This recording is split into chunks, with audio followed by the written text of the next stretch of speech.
Okay, I would like to call the January 9th Wilton Board of Education Budget Workshop meeting to order. And I understand, Dr. Richards, you'd like to make some opening remarks. Yes, sir. Good afternoon. I'd like to just briefly describe the process that the administration went through in response to the direction that we received from the board at the December 19th budget workshop. The direction, as you recall, we were given was to reduce all non-contractual budget items to the 2013-14 budget level.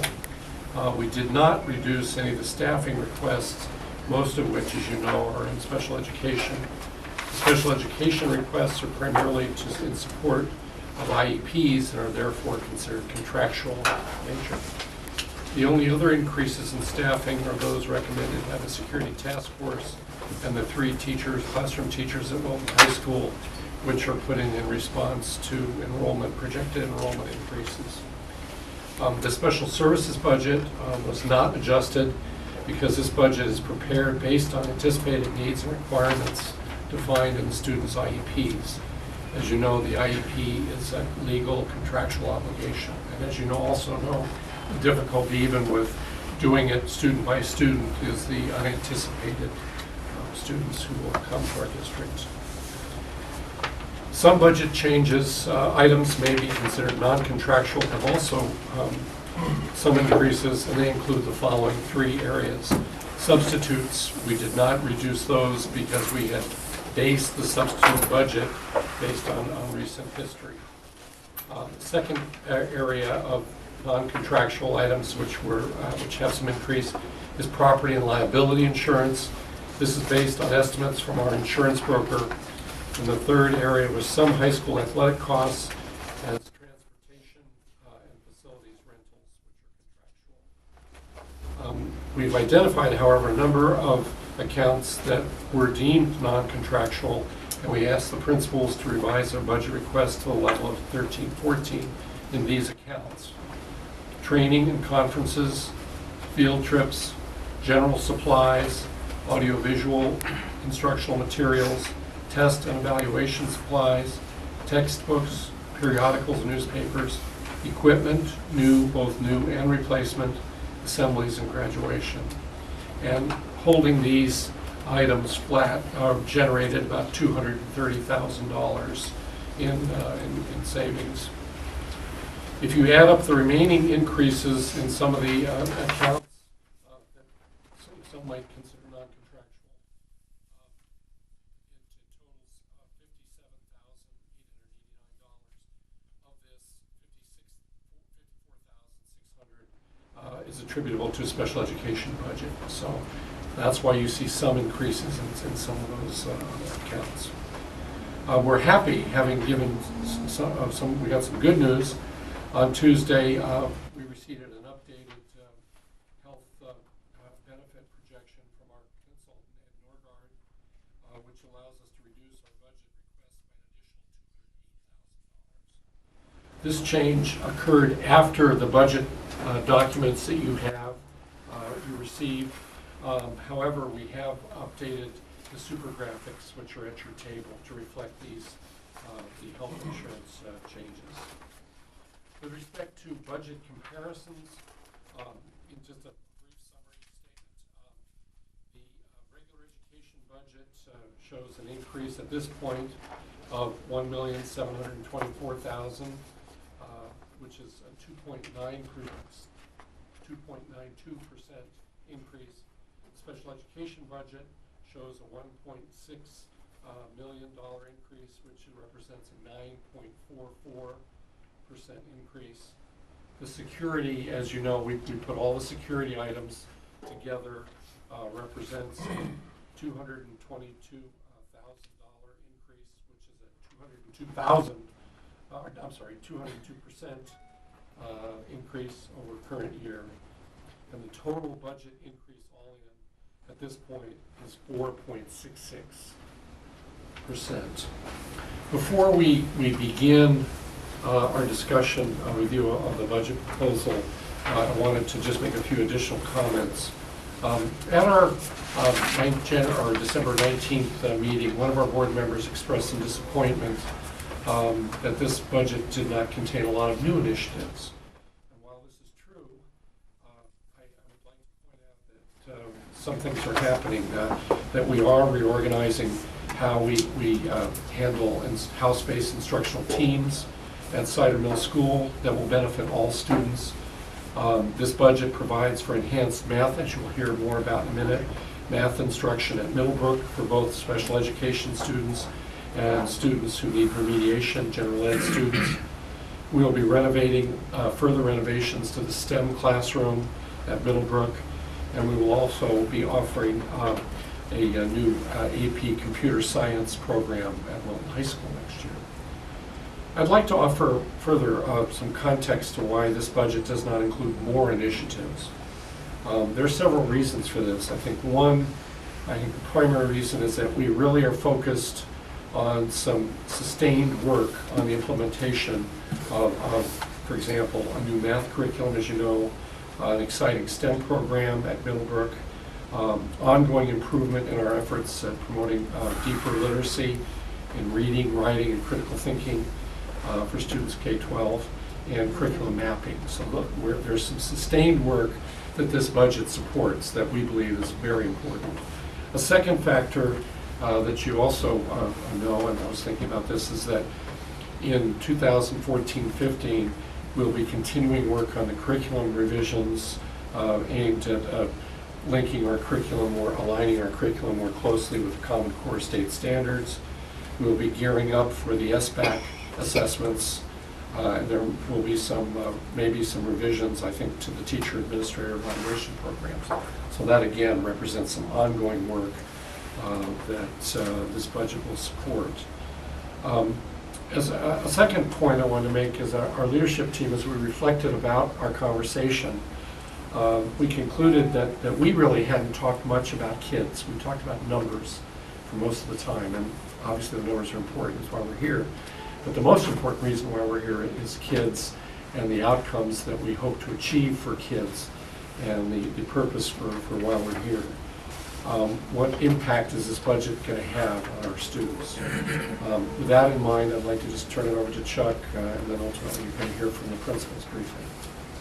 Okay, so as I mentioned at the last budget workshop, the building principals have been working very hard to build budgets that include the resources that they believe are necessary to make sure that our students continue to receive the best education possible in the most cost-effective manner. And so we thought it might be helpful at this workshop if we explained that in a little bit more detail. So the principals are going to share with you some specific ways in which their budgets have been designed to support and enhance student learning. I had initially wanted to start with Miller Driscoll, but I see she's not here yet, so maybe we'll start with Cider Mill. Absolutely. Thank you for the opportunity. Yeah. Okay. So we talked a little bit about some of the adjustments and additions that I was trying to make last time. Up on the whichever screen you're looking at is a visual to help talk through some of what I'm trying to do. Basically, what I'm trying to do is take a lot of what we have and restructure and reorganize some components of how we organize instruction for our learners at Cider Mill. What I'm trying to do is create collaborative team structures within each house to support cohesive and differentiated learning aligned to the Common Core. To do this, what I'm hoping to do is to trade 2 paraprofessionals for 2 special ed certified teachers. So no additional FTEs there.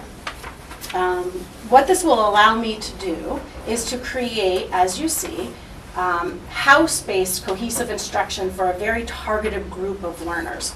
So now, rather than having staff having to cross houses or case managers work with, come to PPTs when they haven't actually worked with students, it's going to create a structure where certified teachers will have more direct instructional time with their learners.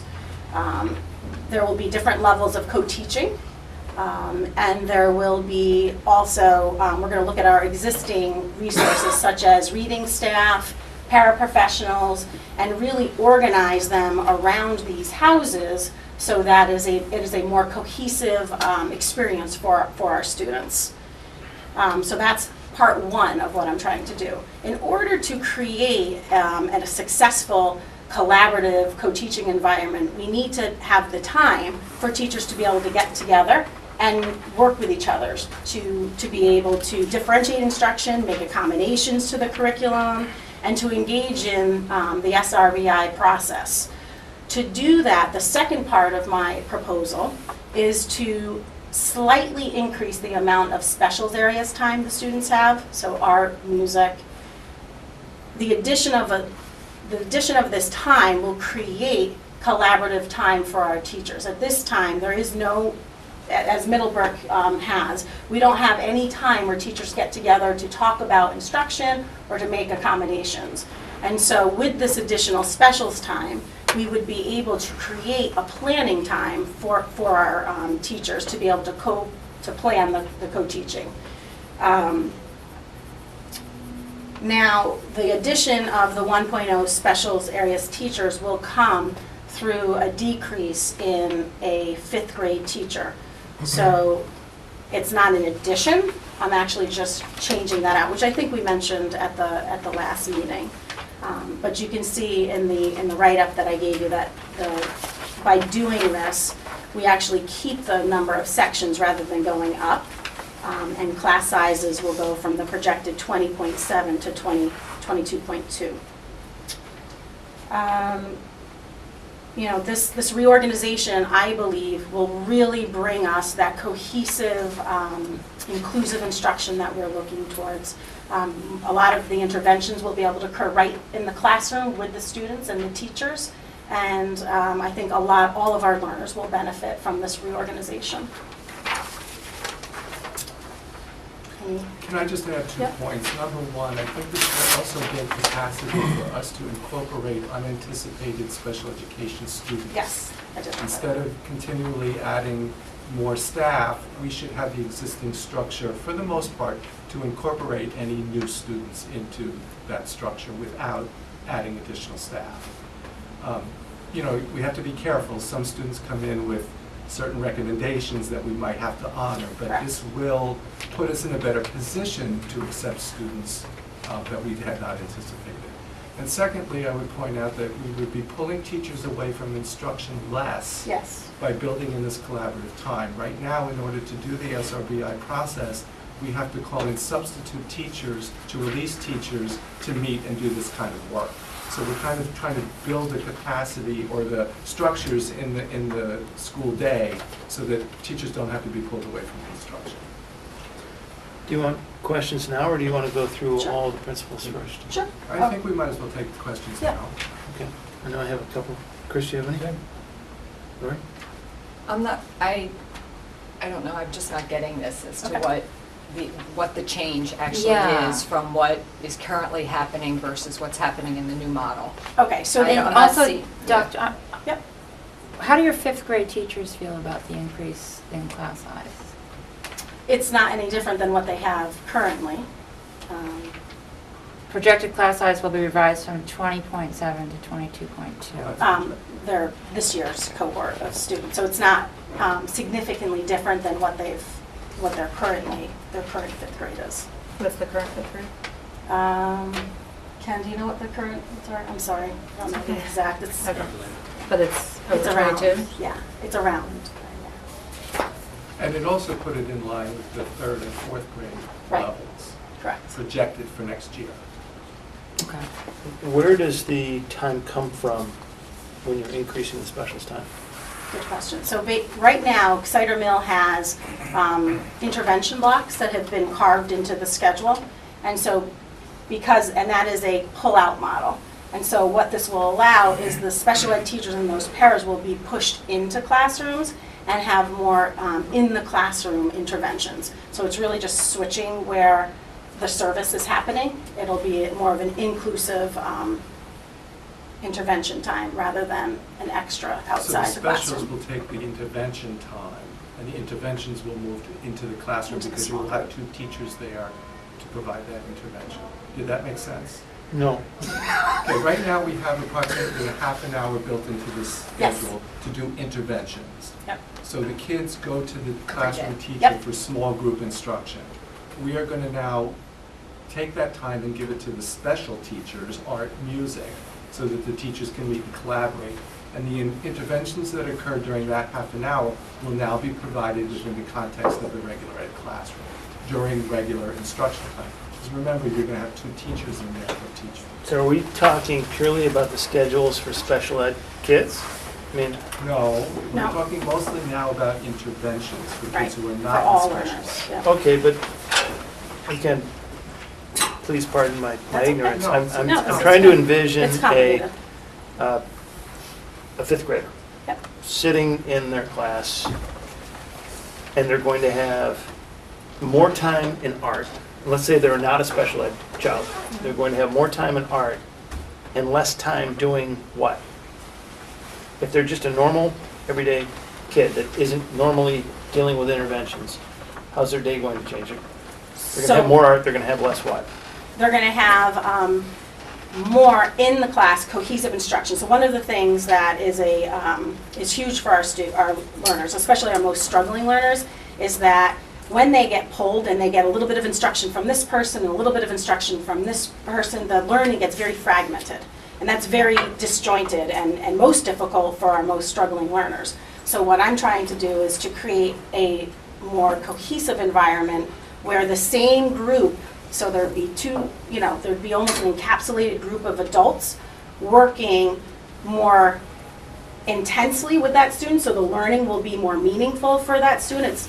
I get what you're saying I time-wise. understand that, but I'm trying to look at the world from the perspective of A typical a kid. typical kid, not a special ed Not a kid, struggler. not a superstar. Jen, Just- what Yes. did kids do Jane Doe. who don't receive interventions do during Right. interventions? Right. Yes. What goes on in that half hour? It's whatever kind of support or additional, and a lot of times for 4th and 5th grade, it's where, for 3rd grade, it's an intervention time and you accommodate the learning up or down wherever they need. In 4th and 5th grade, it's instead of foreign language, which will still be happening. We're not taking foreign language away. So currently, the I half think hour. the question Yeah. is, wait, let me say. Yeah. I think the question is, are typical students losing classroom time, or are they still, where is that Yes. half an hour? Yes. coming Where's from? Where's the half an hour coming Yes. If you from? laid it out on the schedule, Right. if you laid it out on the schedule, where did that, It How will does be the this schedule work? intervention block that is, I don't know how, it's No. without But they're having not a- currently You part of it. clarified that for me. During Yeah. the intervention block, Yes. students receive enrichment as Yes. well as remediation. Right. So all students are in during that what I intervention. said. They're all in the classroom. Yes, Okay, so Yes. then what I'm hearing you say Yeah. is that block is going to be eliminated. yep. But now, the same kind of instruction that now, before was maybe with some random other person, they'll still be getting that same kind of enrichment, whether up or down or whatever, based on the kid's needs, but in the classroom with the service provider now connected to the core of the learning. Where before, it was a little more disjointed. So I'm really just bringing Okay, it so you're bringing in, resources into the room instead of pushing pulling out, resources out. correct. That's fine, but you wanted that collaboration time as well? And that's where you were talking about having an extra increase in specials time to provide teachers with planning time? Correct. Where's that time coming from? There will be a small decrease in instructional time, but it's going to be that enrichment or remediation time that happens during that half-hour block. So that will now, about 20 minutes, if I haven't worked out the schedule yet, but just mathematically, that will be the time that's lost, but the benefit that they're getting from having a more cohesive learning environment, I'm saying far outweighs the 20 minutes. The teachers in my school, we have absolutely no collaboration time. They have no time to sit around talking about learners. Chuck mentioned the whole SRBI process where we have to progress monitor. There is no built-in time for us to get together with our colleagues to progress monitor, to differentiate instruction. It's just something that's, I don't know how it's been missing for this long, but it just does not exist. The concept of giving teachers time to collaborate is wonderful. I don't think anybody's going to argue that. Right. Yeah. The challenge that I'm wrestling with is we've attacked, it's the wrong word, I apologize. We have pulled, in the eyes of many parents, pulled away from enrichment so aggressively over the years that any model that can be even perceived as taking time away from minutes, away from enrichment, is a challenge. Now, it may be higher quality enrichment, but it's still a reduction in time. So for me, I'd need We don't to call it an understand more. enrichment block. It's not like we I have. understand that. Okay, It's I an would intervention block. totally understand if we So had like a flip the other full-on- side to it, to the struggling child Mhm. that's having difficulty reading. It needs more intervention. Cutting down that amount of time is, even the prospect of it, even though the time that's left is higher quality, is going to terrify a lot of parents. And I think we need to learn more about what you're talking about. Yeah. You know, Mr. Likely, I think You you can call brought me up a Bruce. good point, Mhm. Bruce. But at some point, we need to understand that we have to build capacity for these teams of teachers to provide good quality instruction. Agreed. More minutes that are of less quality is not beneficial. Agreed. Does that make sense? Right. And we're very concerned right now that there tends to be somewhat of a fragmented approach to the provision of instruction at Cider Mill. We have specialists providing services to kids across all houses. And there's no time for the general ed The teachers adults to to have talk. time to learn about what are those specialists doing? How can that be carried over into the classroom? There's no opportunity to problem solve around students who are struggling, or even those who are showing in need of enrichment. So what we're trying to do is to take a very small amount of time away that I feel probably isn't being planned or delivered in the most effective way, and giving time for the staff to get together and plan high-quality instruction that now will be embedded in the general ed instruction time period. Did that help at all? Yeah, it did. I'd like to hear what the rest of the board thinks. If I were to attempt to summarize, to confirm maybe that I understood, you're suggesting there will be less time spent providing hands-on education, but it will be time better spent. Yes, because the hands-on part that we're taking away from is not being, there's no time for Well, that. to to be even So, added. so alternatively, we Deliver. could provide more resources and we could have more minutes of higher quality. Yes. Yes. You're presuming a constraint, and within the constraint, you're trying to come up with a different model. Yes. Okay. And in this new model, then instead of having a specialist that serves the entire school, I'm now a specialist that serves just 2 houses. Yes. For the reading specialist, for the special ed teachers, they'll actually be assigned to a house. So A single house. it will now, if this is special ed, not everybody, but for, they will follow the students 3, 4, 5 and stay right within the Only house. within the house. The reading staff that we have now will be on the side only because we don't. it'd be North nice if side, we had south 4. side, Yeah, right. it'd be north side, south side. So it's just, that's where I'm attempting to describe it's just much more cohesive and organized for better instructive, for more And effective instruction. These positions all fall technically under the special ed umbrella?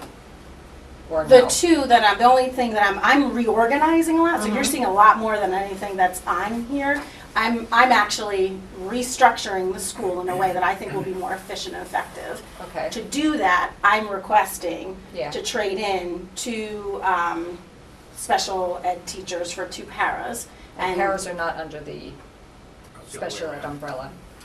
You meant it the other way around, Trade in 2 Paras paras, and excuse me, 2 teachers paras are for reside 2 in the special ed. certified special ed teachers. The paras are under the special ed umbrella as well. They're both, correct. The ones, that, yes. And to offset the cost of doing that, you're dropping 1 fifth grade teacher.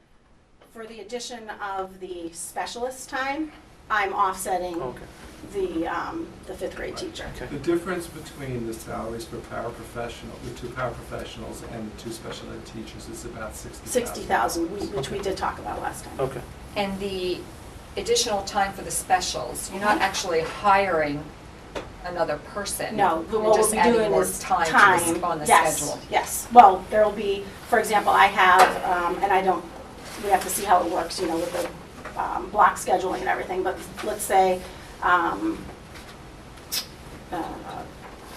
music, I have a music teacher that's .8. I'd be able to increase music time by bumping her back up to a full-time staff, and then students would get more music instruction at some point in their day, or a certain amount, certain grade level of students would get more music So- instruction. Would you need to increase the number of specialist teachers? So No, we're not I'm- actually hiring a new teacher. I'm not I'm not hiring talking a about new hiring, teacher, but but I'm moving asking from to 0.8 increase. to 1.0 is I an mean, increase. yes, I'm asking to increase a 1.0 FTE, Mhm.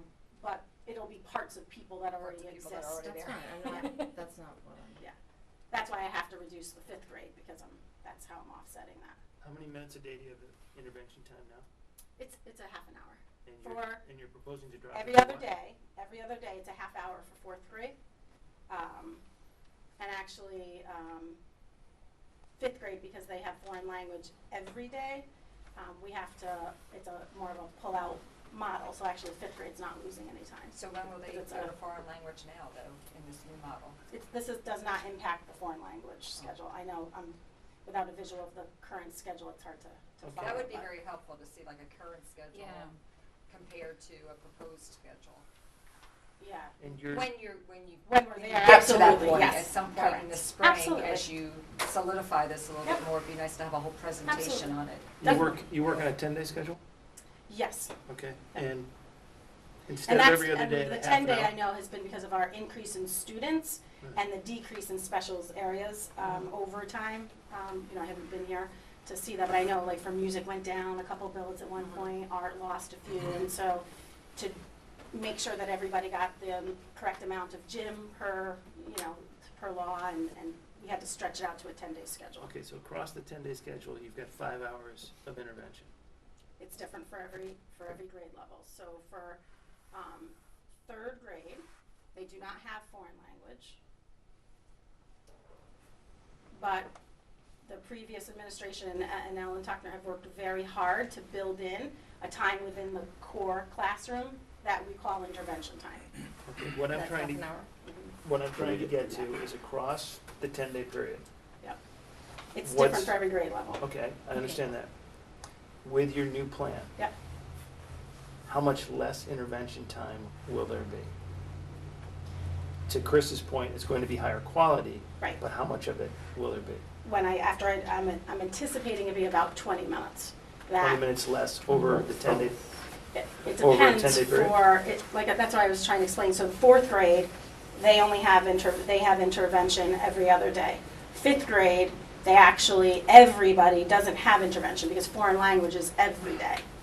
So only the students who require intervention, and it's a little bit of a crazy schedule, only the students who require intervention are pulled out for intervention. There's no built-in time for that because of our foreign language schedule. What about third grade? Third has- Third grade is no foreign language, so we have created a schedule within the class time, so nothing to do with foreign language. So if you looked at a third grade schedule, it would say intervention time for a half hour. It's not, you know. Every day. Yeah. and that will drop to what in the new schedule? For third graders only? Every day, or I'm anticipating about 15 to 20 minutes every day, so if you added it up, you were asking for a 10-day cycle. About 15 to 20 minutes per day Yeah. for a third grader. Yeah, and again, I'll come back to you, I will absolutely keep you up to date with how this is going, and we haven't drawn it. Drawn Okay, out I'm still missing it then. If you've got a half an hour a day, in third grade only, a half an hour Yeah. a day of intervention, across the 10-day period, that's 5 hours. Mhm. With your new schedule, it's going to drop to what? 20 times 10 is It would be 20 minutes now over the 10-day schedule. 2.5 hours? So it's going to be cut in half. The intervention time will be cut in half. No, Is that two correct? tutors is Per- 3.5 hours. About 10 minutes times 10 days. What I will be looking to understand is, will that be enough intervention time, even though, to Chris's point, it's higher quality, to accomplish what we need to accomplish? Yes. Just help us And- figure that out, yes. understand that. That's a great question, but Okay. I believe yes. And then Just look at it understand further. that the collaboration doesn't benefit just the intervention time. It's supposed to increase the overall quality of instruction. Absolutely. Across the For whole school. everybody, For all everybody. the time, even those that are Yep. not the beneficiaries of the intervention Absolutely. time. So that's the Yes. trade you're making. That's the trade. I mean, Your child may you know, not benefit from you are this correct. At intensive some point, we intervention are time, but losing they're just gonna get instruction better time. quality That's something I education. think we really need to understand, how Yes. the children who aren't directly benefiting from the intervention. How everybody's benefiting. Normal, typical child is going to They're going benefit to from spend more having time in less art class and time. music, but the instruction they receive in math and science is going to be enhanced. So you have to tell them they're going to spend less time in math and science, more time in art and music, but the time in math and science is going to be enhanced because of the opportunity for the educators to collaborate and to deliver an enhanced math and science program. And I don't even want to get into the other academic areas. That's why I'm really thinking that intervention time, right? We're not taking away from core academic areas. We're trying to be a little more effective and efficient with the interventions and either the enrichment or the interventions that we're providing students. I'm not taking away, I totally appreciate what you're saying, but I don't want to make it sound like we're taking away math But time. in or- third and fifth grade, they're not in the class, I mean, the typical kid is not even in the classroom, they're out at foreign language. Right. So fifth grade, it's really not This doesn't affect them at all. correct. Right. That's why I'm saying it's a But it little bit reduces different for their the minutes Spanish and everything class that I by have 20 to sit minutes, down and, by I 10 understand what minutes. you're asking me, but it's definitely different for all 3 grade levels. So it reduces foreign language instruction, is where it hits those kids. Nope, I am not taking away from No. that. For, once we go forward in the, If the teachers are together for some period of time collaborating, they're not with students. exactly. And if there's no And it's change that in overall- intervention block Right, if that there's I'm no change in saying. overall head count, you're going to have to account for what happened. And it's that, yes. Okay, Okay. we get it. Can I, so how much longer is art class going to be? If it's now. And that I do not have, when I get So further are you along in saying the 10 planning minutes or process. 20 minutes? It might be Or- different for different grade levels, depending on, I don't anticipate I'm going to, music class might be extended for 3rd grade. I mean, it's not that much that I'm really adding, we might have additional gym time for 3rd grade, but then 4th grade, we determine it's gonna get a little extra art time. I mean, it's not going to be, because we're not adding that much time overall, it's not like we're drastically changing student schedules. It's going to be little pieces that we're gaining. But it will have an impact on art and music curriculum. It will, yes. Well, an art class might be 5 minutes longer Yep. than To it be is honest today. with you, I'd like to see art be a little bit longer. Because to tell you the truth, when I go into art, by the time they get the materials Right. out, do a little instruction, put it All of away. our specials are 40 minutes. So that's why I keep sticking with the 20 minutes, because when you think about block scheduling, which is, there's something called parallel block scheduling, which is what we're studying. Everything's on hour chunks, and so that's where the 20 minutes is coming in. There might be, gym time might be more frequent at a half hour, right, if that works. We have to really work on this, And overall then, the impact on the on the budget. is a positive impact. It reduces us in numbers or increases No, us in numbers? Trading in 2 paras for 2 teachers is about, as Chuck said, a $60,000 increase. Increase. Yeah. But offset by a 5th grade teacher reduction. No, No, it's still a increase positive of 60. yeah. Even Because- after the 5th grade teacher reduction. The 5th grade teacher's covering Fifth the grade special teacher teacher. offsets That's right. the Yeah. The art and music. fractional pieces of the specials that she's increasing. So you're still spending. So it's still an So increase. it's So it's an an increase So of this 60. model still is an increase of 60,000 to the budget. Ah, Is there any concern that at a time when, so much change is happening because of Common Core to English and math, that we're responding by making art class longer? Actually, because of all those changes, the fact that we have teachers having the opportunity to think about curriculum instruction in light of the Common Core is critical. I mean, that's actually Okay. one of the reasons we're doing this. So Okay. absolutely, that's been considered, but I I actually was feel like it joking, has just- a different effect, an impact, And I didn't mean positive impact. to be blunt about that. No. But I was It's a good chuckling question. because it sounded funny, but I understand that the Yeah. collaboration will actually help them implement Common Core. I more want to make sure effectively. all students are Okay, having. I think we, if, Yep. going forward, I think we need to be very careful to How it's to communicated. explain Yeah, that. that's why it's good And- questions, because, it's good to clarify. Maria, don't your teachers meet before school every morning, your teams? We actually have team time built into the schedule on a daily basis. But it's not before school? Well, they also meet before school, because Okay. quite honestly, the team time is not enough for them to cover the material that needs to be covered in these meetings. Parents will tell you that they come in for team meetings, and it's invaluable to come see a team of teachers during the school day. That might be something that a Cider Mill parent could do with a special education teacher and a general education teacher. The teachers plan collaboratively every day. They talk about students who need scientific research-based interventions. They talk about social emotional issues. So having had that experience now at Millbrook, I see how invaluable that time is and how well spent it is during the school day. Yeah, as a parent, I've seen that too. Have we beaten this horse to death for now? I know, well, And there's a lot, if I have the opportunity, which I hope I do, to go forward with this, I will absolutely enjoy the continued conversation. I'm very excited about this. I think Any this other will be questions, comments wonderful for before our we move school. on? I think we would like to see it graphically, I guess. Yeah. Okay, but we understand, basically, it's a 60K change. Thanks. Now we'll go backwards and have Cheryl share what's happening at Miller Driscoll. Okay. For this next year, we're not asking for any increases in staff, but what I want to do is sort of back up, because this past year, implemented this year, last year at this time, we did make some increases, and we did do quite a bit of shifting. And an example is last year we had 9.55 FTE of paraprofessionals that served instructionally, reading, and that sort of thing. And we felt like that was very fragmented, because it was 9.55 FTE, but it was about 12 or 13 bodies at different times. And we felt that kind of fragmentation. So what we did is we traded that in. Sounds sort of like some similar language. And we traded that for 7 full-time paraprofessionals that serve instructionally, and we rededicated them to the kindergarten classes.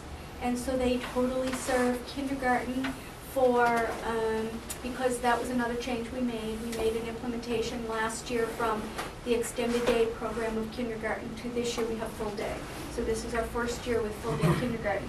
To implement that, that was one of the things we did. There was a whole package that we did, and part of that was taking those 7 paraprofessionals, and they work daily with the same teacher every day.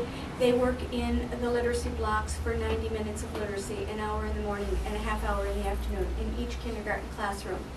So we reapportioned those individuals from the 1st and 2nd grade rooms and doing some of the other things that they were doing.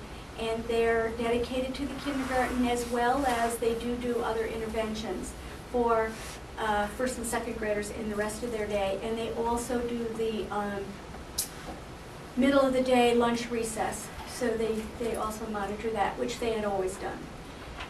Then a part of that continual package was we increased our reading teachers by 2.5 for this current year. So we're not going to increase that again next year. This is our first year of implementation with that. And what we did is we took the paraprofessionals out of the 1st and 2nd grade classrooms, which is where they were partnering with the teachers in those classrooms for 60 minutes per day. And as I said, we put those in kindergarten classrooms, and the other things they did, we decreased by 2.55, and we increased our reading teachers by 2.5.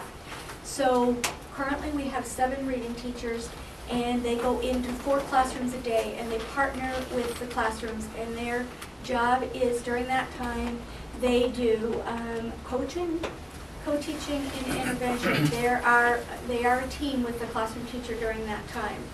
And so any individual teacher, like a full-time reading teacher, would have 2 1st grade classes and 2 2nd grade classes, because their blocks of time are such that 1st grade has a 9:30 block, a 10:30 block, and second grade has a 12:30 block and a 1:30 block. So any given reading teacher can do that. They also have a block of time in the morning from 9 to 9:30 that they do some interventions with individual students.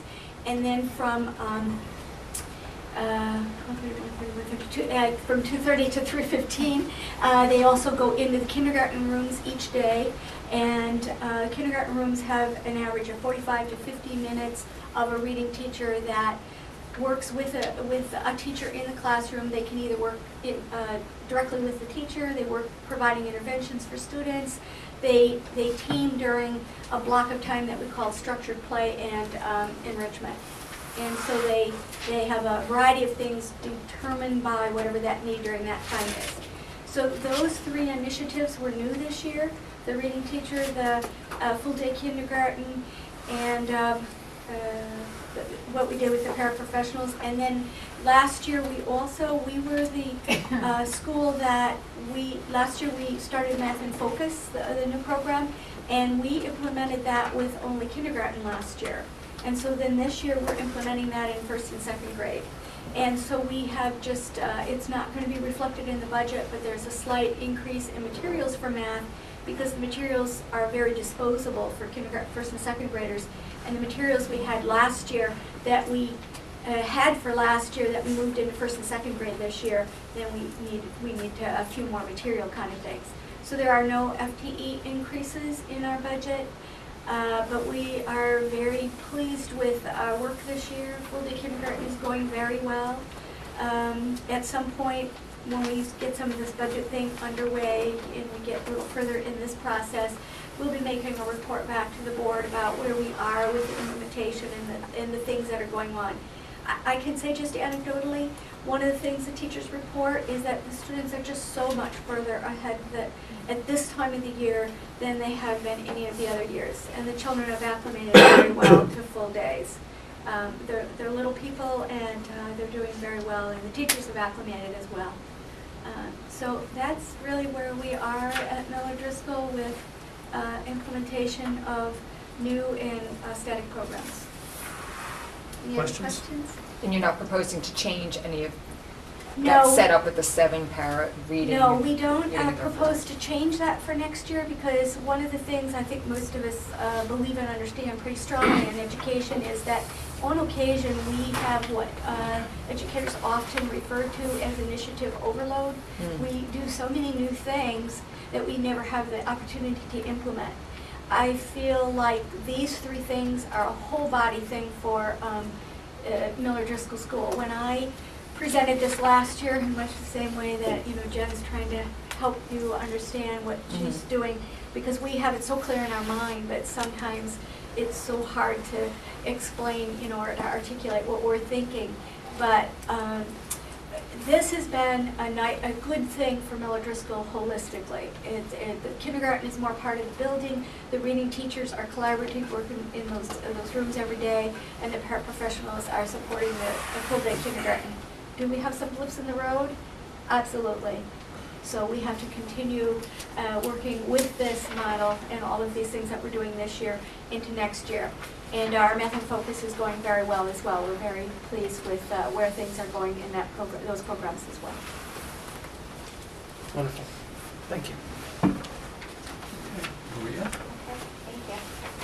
We are enthusiastically recommending a 1.0 increase in math at Middlebrook. Enthusiastically. Yeah. Enthusiastically. This increase will be a replacement of 1.5 paraprofessionals at Meadowbrook School, so that means it does not reflect an increase in the budget. We are requesting the change in staffing due to a need that we see with our special education students and general education students in need of scientific research-based interventions. The plan has a short-term and a long-term goal. The short-term goal is that this new math teacher will co-teach 3 sections of math lab. We currently have 1 section at each grade level for special education students. They're very small sections of about 11 to 12 students. And these are students whose disabilities require that they have significant accommodations and modifications to the curriculum. So currently, the courses are being taught by special education teachers. While they are not content area specialists, they are considered to be highly qualified by the state, and they're doing a very solid job with these students. However, our concern is that with the Common Core and the implementation of the Math in Focus program, it's really critical for us to keep these students on track with math, and that can be done best with a content area specialist. Again, because their needs are so significant, we believe strongly that the special education teacher has to play a very significant role in the math instruction. So bringing on this additional math teacher would allow us to implement a co-teaching model for these 3 sections. That would be a portion of the math teacher's workday. The other portion of the workday would be devoted to intervention. Currently, we do not have an interventionist for mathematics at Middlebrook School. We do conduct universal assessments, universal screenings for math at 3 points during the year, and it's valuable information for us to give to teachers. However, the teachers recognize what the skill deficits are, and then they're required to remediate in the regular classroom, which they do as best they can, but some students really require additional support. So the interventionists would be pulling out students on a rotating basis. It wouldn't be daily. It would be during the student's tutorial time, so there would not be a loss of additional instruction. For those of you who've had students come through Middlebrook, you know that a tutorial is like a study hall. Again, they're not missing direct instruction. They're actually getting additional direct instruction during that time in the specific areas that they are deficient. This would be for about 5 to 10% of our school population on a rotating basis. Again, SRBI is not meant to be year-long. It's meant to be, 6 to 8 to 10-week intervals based on how they're progressing. So that's something that we're very excited about. Over time, our hope is that we could integrate these special education students back into the regular classroom with a special education teacher. And then this new math teacher would have more time for intervention and then eventually coaching. You can see that third circle down there. That's more of a 2 to 5 year plan. We're being very flexible about it because it's going to depend on the needs of the special education students in those classes. We're not going to send them back to the general classroom until everyone feels like they're ready to be there. So that's really the short term and the long term. This is a plan that we believe impacts the most needy learners in the school, and then over time we'll be able to impact all learners and all teachers because the coaching gives us the opportunity to work with teachers on best practices in differentiation in the classroom. So you don't have a headcount change, but your budget looks like it's going up about $100,000 year over year, and most of that looks like it's coming out of math. Am I understanding that properly? I'm not sure. I'd be interested in looking at the numbers. This model of replacing 1.5 paraprofessionals with a new math teacher should be at 0. So I'm not sure. I will say that because we have the new math curriculum, we did purchase the new textbooks and the reading materials that went along with that. So I wouldn't be surprised if we had an increase in the budget. It's more related to the change to the Common Core and the Math in Focus program, I believe, than anything else. Ken, I'm looking at page 70 of 101 of the second PDF, which is Middlebrook 10, page 25. It says Middlebrook High School. There is an increase in math because she is increasing by 1 teacher, That is offset by, 1.5. right, We have fair increase in social studies, science. Right, so that section of the budget shows an increase, but other parts of the budget will reflect the decrease. Okay. But the net is still about $100,000 year over year increase. In math. Nope. Overall. Across the school. right. After all your puts and takes. Questions? Will this math teacher be assigned to a specific team, or will he or she float as needed? Well, the math teacher will be teaching, again, the 3 sections of the math and would be servicing the whole school in terms of the Okay. interventions. So there wouldn't be an assignment to one female. It's 3 sections and then a 4th section for SPED children, so it's 4 sections of math lab? Thank you for asking that question. Yeah, I A didn't know. full-time teacher teaches 5 sections. Mhm. Right now, we're projecting 3 sections because we currently have 1 per grade level. Right. Again, it will be based on what the student's needs are and what the IEPs require, but we're projecting 3 sections, again, 1 per grade level, and then that would leave 2 sections during the day for the intervention. And the 3 sections that they'll be teaching will be special education.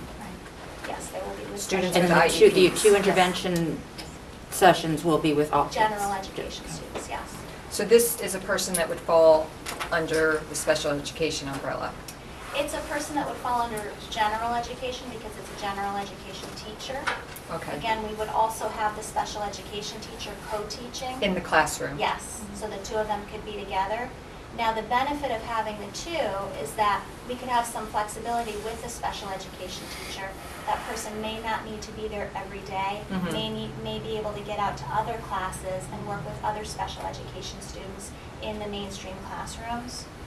So again, it gives us more flexibility with staffing in that way, which is very appealing because, you know, we have a responsibility to work with the students in the least restrictive environment for each student, and if students are able to be successful in the mainstream classrooms, you know, we certainly want to build those skills in those areas. We can't do it if we're not working with the students in those areas. So that's the hope, and again, it's going to be based on what the students' needs are and how well they're performing.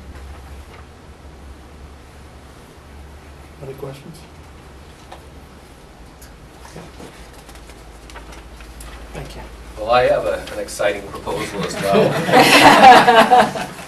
that I believe will be good for our students and will not entail an increase in FTE in our high school. The board will remember initial discussions around AP Computer Science 2 years ago when we introduced the web design course. And we're at the point where we're looking forward to bringing that to your attention and hopefully for your approval. The web design course is going well, and we're hoping to bring this new course in. You'll recall us saying a couple of years ago how important this course could be for our students, that it's a very important field. It would meet our initial desires to begin our STEM initiative at the high school in a targeted area.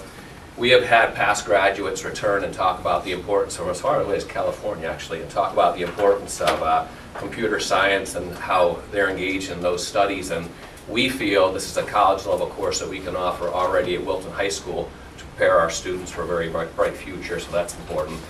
I want to point out that the Carl Perkins funding will cover much of this cost that we would incur. And we feel we could pay about $10,000 of it with the Perkins funding, which would cover textbooks and e-books, which would be together, as you well know, and then any supplemental materials that we would need. And the Carl Perkins grant, just to educate the board a little bit, is the students essentially, we have courses designated that meet the federal grant for Carl Perkins funding, and if students complete 2 years of particular concentrator, then we receive funding for the grant. So we've been able to do a lot in tech and voc ed and in the business classrooms and bring programs into our school, new equipment, new supplies, without, you know, impacting directly our budget, which is always a good thing. The course I would always point out is, you know, when we talk about the vision of teaching and learning and the strategic plan, the technology involvement we feel is important, and that's something that we feel will be important for our students and certainly meets the needs of the district. When we looked at the curriculum, a couple things I wanted to point out in terms of STEM and what will be important for our students, 21st century skills, project-based learning and technology with webinars, podcasts, research-based learning, internet research, simulations. So it'd be important for you to know that the student interest is there. We're hearing from our students this is a course that they would be interested in. We would envision, you know, we'd have to do our initial pre-registration, but it's a course that we would envision offering every other year. We don't feel it's something we would have the student desire for each year. It is a year-long course. We would be required certainly to train, all of the AP courses now need to be audited and, align with the AP expectations in terms of curriculum. So we provide that training for the teacher, but it's something that we feel would be a great thing for our school. You'll recall 2 years ago, we presented the web design course, and at that time we said we will not incur FTE increases, and we did not. So, we feel it's a win-win, and it's something that, certain students who have the desire to start pursuing a STEM initiative and this type of education and coursework, we think they'll engage in it. So we also are excited about this opportunity. Thank you. Questions? I think it sounds fabulous. Okay. Did you want to have anybody else speak? No, I would Yes, I think did you want to talk Yeah, about class size? Just specifically, we want to be very upfront and transparent about, you've recognized that there is a request for a 0.3 FTE increase at the high school. And just to frame that out for the board and their 3.5. 3.0. 0.3 to be nominal, right? A 3.0 increase in FTE at the high school. It's 3.5, according to the, 3.0. am I looking at the wrong sheet? The other 0.5 is, remember, we reduced Library for 0.5 increase. library that's media from and last increase year. 1.0 Yeah. para. Yeah.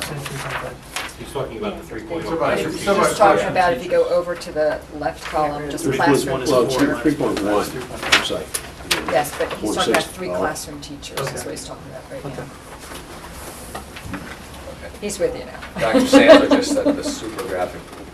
Well, okay. At any rate, what I wanted to bring to the board's attention, and I know you've seen the data, these are clearly enrollment-driven increases. And, we do our mathematical models each year on what we feel to have, reasonable and appropriate class sizes for our students. And, we did our formulaic projections, as did the central office, and we came in at 4.0 FTE. We have cut that 1 FTE at this point. And what I wanted to bring to the board's attention, we're looking long-term on this proposal. You recall Ellen Essman's proposal and her projections, the actuarial projections on enrollment increases. We are excited about this great class from Middlebrook coming next year, but it does put us at 1373 for next school year. The following year, we're projected to be up 4 students, 1377. A slight dip the following year to 1365, and then ultimately, if we project us 4 years out, we're at 1393 in the 16-17 budget year. So this is certainly not short-term thinking. We are really going to need this FTE, and I'm hoping to convince the board that we need at least this 3.0 increase in FTE to meet students' needs. Right now, at a 3.0 increase, we would be very, very close to historical highs, 15.59 students per certified staff, 15.61 being our historic high. So we feel it's necessary, and we're hoping for your support as we proceed through the budget process. The projections that you're going to have 60 more students next year versus this year. 57. And your FTEs, one was I English, I one think was it's foreign 60, language. but it did, at 20 students per FTE, it's kind of the logical, simple math. Okay. Steve? It was foreign language, science, and English? The 3? Where the increases will be? Yeah. The increases, we will have to, what we'll do is, we're engaging right now in the registration process with the program of studies. We've projected where the increases will be. Well, that will depend, on pre-registration and those difficult sectioning decisions that we make each year in the best interest of students. It's safe to say that when you're increasing 3.0, you can anticipate, marginal or partial increases probably in all departmental areas. Okay. In terms of what student interest may dictate. Any questions on the budget in general, or just, Yeah, I'm going to move to that in a second. maybe for the high school, or wait, or come back to the high school? You can ask about the high school if you want. Specifically. The biggest portion of your budget increase next year, and almost a third of it, is in athletics. You've got about an $800,000 increase, of which $260,000 is in the athletic area. What's driving that? Well, part of what's driving that, Glenn, is we have some new equipment needs, okay? And I'll just frame it out for you a little bit. You know, we need some new equipment in track and field. You know, we're looking to get new, I can see, in track and field, mats. We have a couple of golf carts that are just, they've surpassed their service life, and we've been limping them along. You know, we need a new ice machine. We have 3 new coaches in the budget that we're projecting. We're looking for a JV baseball coach, because the numbers dictate we can use them and increase, you know, supervision and support for the students. We do not have an assistant boys swimming coach at this time. You know, we have Mr. Stevens does great work, but you know, he's alone at the pool, and we feel we need another coach. And then we also, you'll recall from Mr. McDougall, we're looking to offer a girls golf program. And you know, we feel that for this year we can do so. We have an offer from somebody just to, you know, volunteer their time, but ultimately would add a coach for girls golf. And you know, we have a boys golf program, and you know, we've talked to the students, engaged student need, and we feel not student need, student desire, and we feel that would be a good program for our schools and our female student athletes. We cut, you know, frankly, we cut $25,000 last year, you know, from the budget, what we're working with right now, and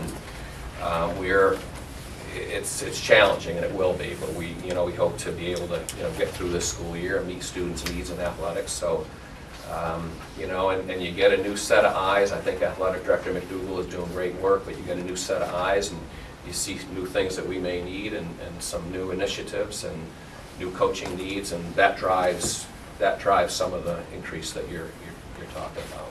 The largest single driver in the athletic budget actually is the elimination of participation fees, which accounts for $120,000 of that increase. And that, the actual then, or the budget this year was net of the 120? Mm-hmm. Okay.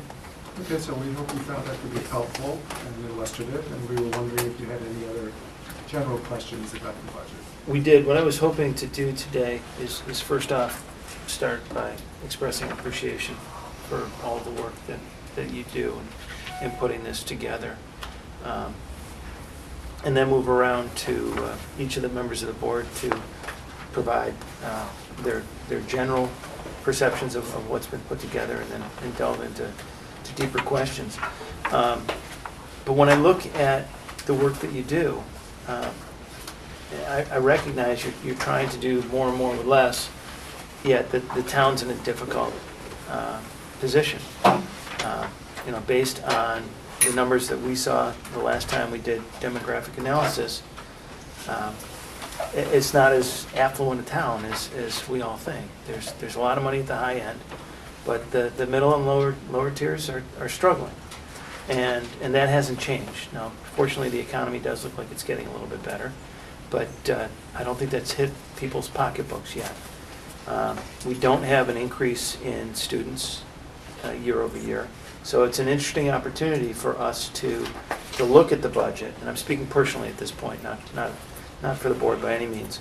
It's an interesting opportunity to look at the budget and say, okay, what do we have to do versus what can we do? I feel personally that we did a good job of funding our schools for this past year, and I'd be proud if we could do the same thing this coming year. So that's where my mindset sits, of zeros on everything with the exception of contractual obligations. And zeros don't mean cuts. Zeros mean we do another year of good funding like we did in this past year. So again, now speaking for the board, we want to again express our appreciation for all the hard work that you put into this. We understand that we'd love to give you the moon, but it may not be possible. We'll try to give you everything that we can. With that, Chris, I'll start with you. So I was somewhat anxious to read that this budget was meant to forestall further erosion in the quality of the programs. And I wonder then, rather than just forestall erosion in the quality of programs, what the administration and the group might think would be necessary to improve the overall program, and not necessarily in the current budget year, but in subsequent budget years. And really what I'm getting at is how much erosion have we suffered? What kind of damage have we done to the quality of the education that we provided to the Wilton students, and how much will we continue to degrade the educational opportunities if we continue to insist on no further increases in spending? A personal perspective, Bruce, and I agreed that we would play the contrary. So he would take a position, and then I would provide a slightly different perspective. Is that how it's going to be? So that's a different perspective.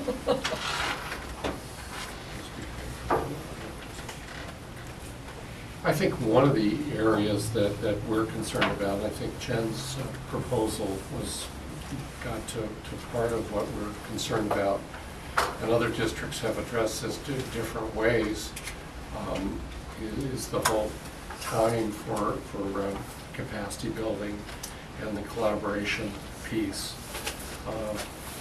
With so many initiatives coming down the pike from the state, they're rolling them out at a pace that is untenable. So I think having that time to really have the collaboration and the opportunities for coaching and professional learning, I think that those are two foundational pieces that I think have eroded over time. I think there have been years where we've eroded away at some of our technology projects, which are essentially the research and development piece. It's not just the matter of buying equipment, it's what do we do with that equipment. And the projects are designed to try and pilot different ways of leveraging technology as an instructional tool. So I think that's something that has been a concern over time. I think we have deferred moving more towards more electronic e-book purchases, because right now it's not a financially feasible, and they're not that much cheaper than the hardbound text. So I think that's the whole instructional textbook, instructional materials area is an area I think that has suffered during pretty lean years. No, I think you articulated that very well. I think if there is consensus in the field about what will enhance instruction, teaching, and learning, is collaboration time among professionals, professional coaching, and access to the latest technology. So you articulated that very well. How hard is it to measure the outcomes? As hard as it is now. Student learning, a lot of factors go into student learning, so the difficulty is in attributing it to any one of those things. So action research in a human service arena is a difficult thing to conduct. What we can do is make educated inferences as to what the effects of various things have. But I can tell you that across the nation, the feeling is that we can enhance student learning and teachers' teaching by providing them with time to collaborate, by giving them the coaches that they need to improve their performance, and giving them access to technology. I don't think that's any different than what people are saying in the area of business. I'm not a business person, but I'm hearing the same sort of things, that teams need to collaborate, teams need expert coaching, and they need to have access to the latest technology. So to follow up on Bruce's comment, if the town decided collectively that it was unwilling to provide the increased funding that you've requested because of the economic challenges, and you needed to explain to the town what it was sacrificing in terms of education, what would you say? I think what I would say is that, how would I explain it? If you're not moving forward, you're moving backwards. There are towns that are investing in those things, and I anticipate that they will make greater gains than we will. So that's what I think we're sacrificing, continued momentum and keeping up with places that are investing in those areas. Would you answer that any differently? No, I think the problem with some of this too is it's difficult to say what's going to happen next year. I think what you look at is what happens over time. And 3 or 4 years down the road of lack of investment in those things, I think you really do start to see more dramatic impacts. Does that mean it's easier to measure the outcomes, the consequences of the decisions? Yeah, I think comparatively, when you look at where districts are, just in the whole coaching arena, of what teachers know and can do with kids based on sustained coaching over time, I think accounts for some of the differences we see in the performance in some systems. Thank you. Bonnie? I think what strikes me about the approach here and listening to Dr. Mitchell and Maria and Cheryl talking about what she did last year with, and well, starting this year with implementing the full-day kindergarten, what I like is the new perspective, the fresh eyes on how we've been running the system for years. What can we do differently, without increasing costs, but how can we reorganize, restructure, move resources around, and gain quality education time without necessarily spending a boatload of money to do it. And that I'd like to see even more of, even as it relates to non-educational areas of our business, the administrative area, and that's sports area, whatever. So I think that was very positive to me today to hear that. The other thing, I do like how we're breaking out the budget into these, this is the without SPED, with SPED, and then this is the security. And I think as much as we can break it out so that the public can understand where the money's going to and what drives the different areas of the budget, the better. So those are the two things that I had to say. Thank you. Glenn? Well, it would be great if we could just fill out the blank check and give you everything you need.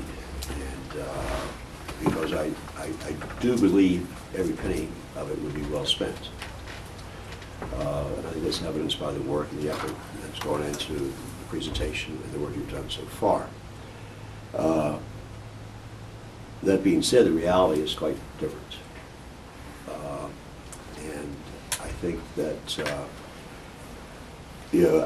I still think we have work to do as I look at the budget and look at the presentation. And I think, to Lori's comment, the fact that you have demonstrated the ability to do more and better with the same is evidence that, nose to the grindstone, you can in fact continue to improve and continue to make gains, continue to hopefully improve productivity, et cetera, et cetera, et cetera. We talked the last time we met about leveraging all the investment we've made in technology. I mean, how can we leverage that and get more productive without continuing to spend and chase the technology bubble that we keep seem to do?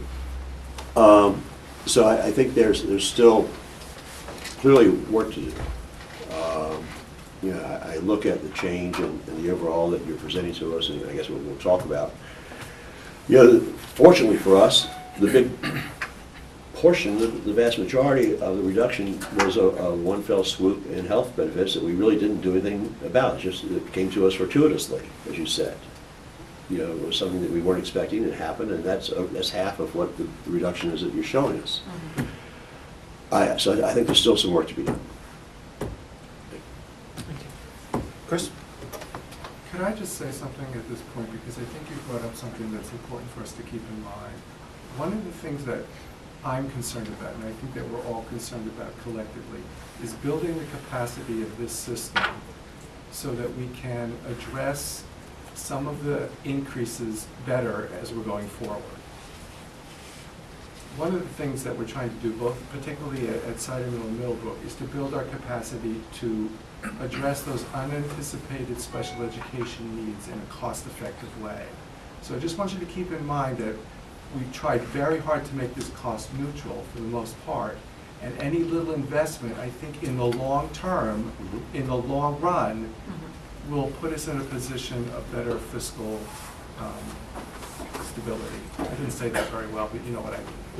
I just want you to understand that we purposely tried to invest in a way that will stem costs in the future, with the idea of providing our students with the most effective and best education that we can. If we have a way that we can quantify that, so that we can package it up and present it to the town, it's something I think we have an opportunity to sell to the town.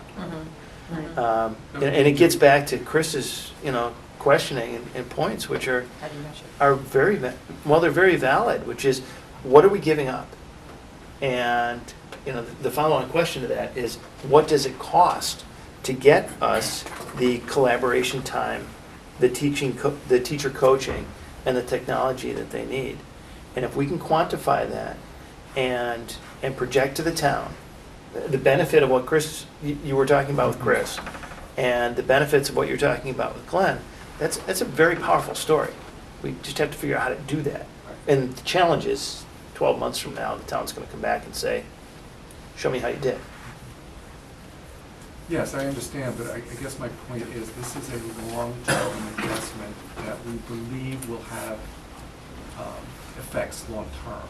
It's very hard to quantify. I mean, you're looking at very large increases year to year in special education budget, in the budget.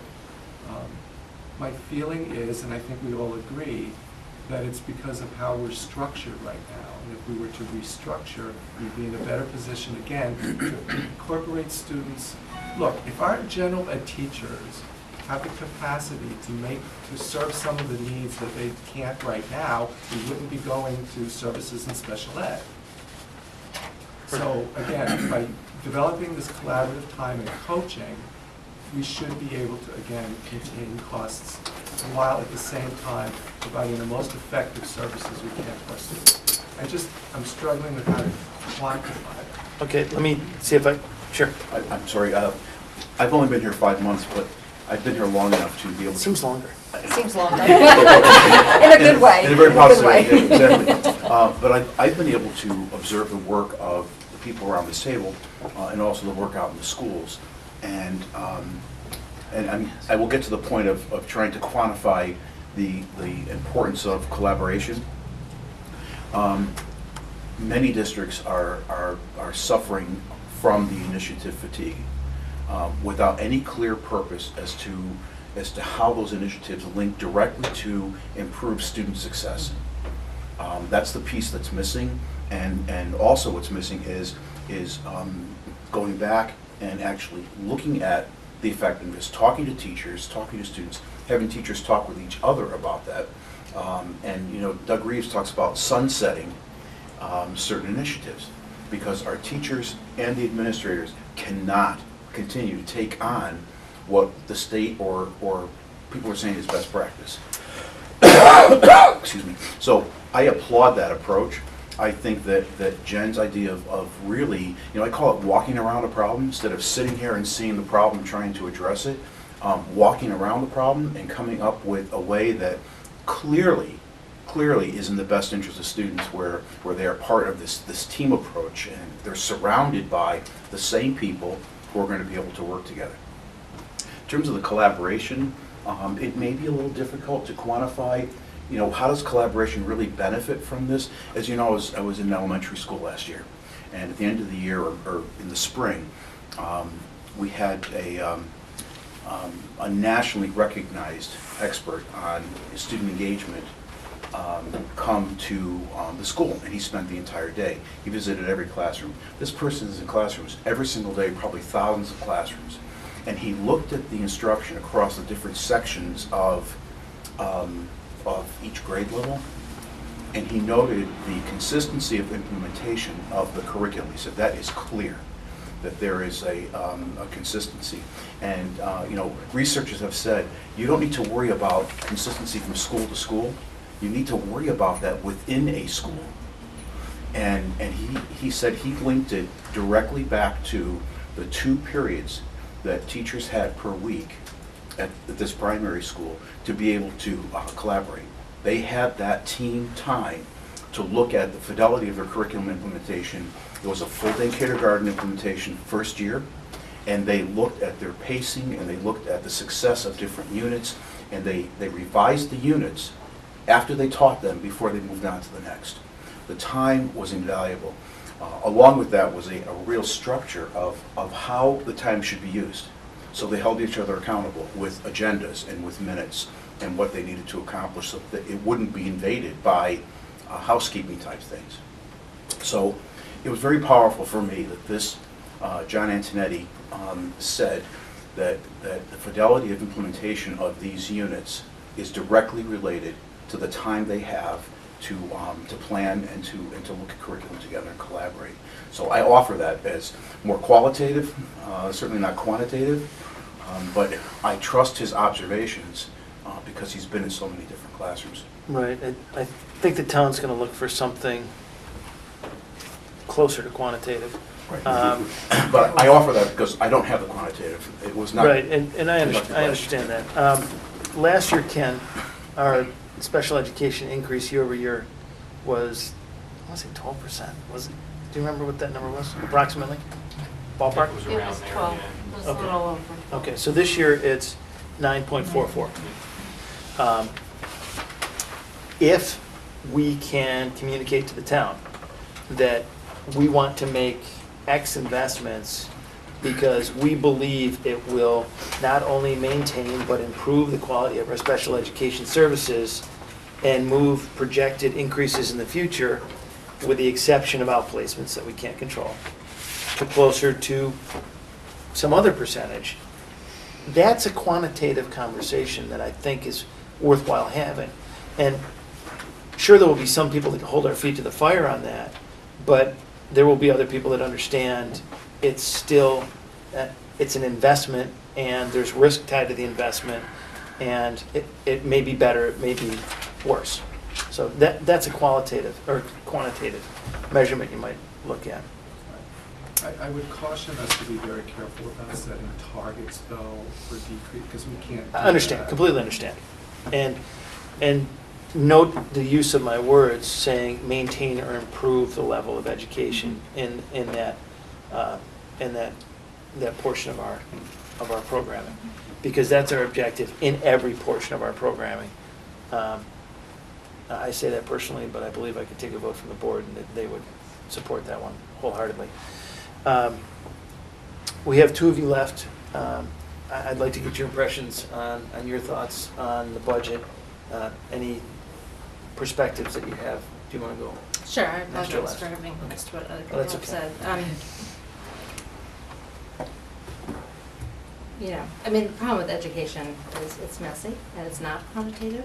And I don't think, it's very true. intuitive to me that to have the happiest students and the best educated students, the teachers need to be taken care of. And, I mean, Jen's idea, there's no question that taking care of the teachers and making sure they're collaborating and sharing what they know with each other and what other people have observed is important, as well as then when you get to the high school and, providing a well-balanced co-curricular and athletic program. I just think, you're all doing a good job and we want to keep it going. It just gets hard when it comes down to money. And last year was really hard having to make those kind of cuts. And so it's hard not to look at the budget thinking, well, we're going to be back here in a few months, trimming away or gouging away. You make a good point. One of Glenn's comments was, if we had a blank check, we'd give it to him. There's no question. At our last budget session, I was the board member who made the comment that we're not really adding anything new, anything great like we did last year with the AP courses and et cetera. And I made that comment to sort of further to Chris's point that we're just sort of continuing on here. There is some fabulous stuff that is in this budget, that's in this book, textbooks, foreign language labs, there is some very good stuff. But we're not moving ahead with technology and with, a blank check for professional development and et cetera, et cetera.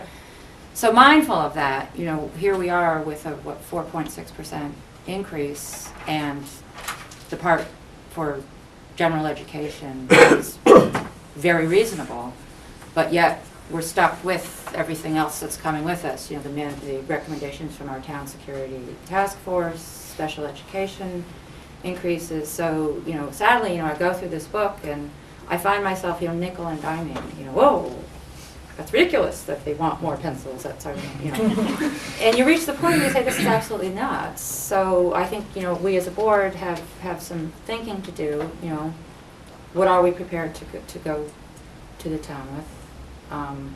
I think we could make an excellent case that the schools are our most valued possession in this town. We've seen neighboring districts make the decision to not invest in their schools, and their towns have suffered. And I think that the schools are something that everyone in Wilton is very proud of.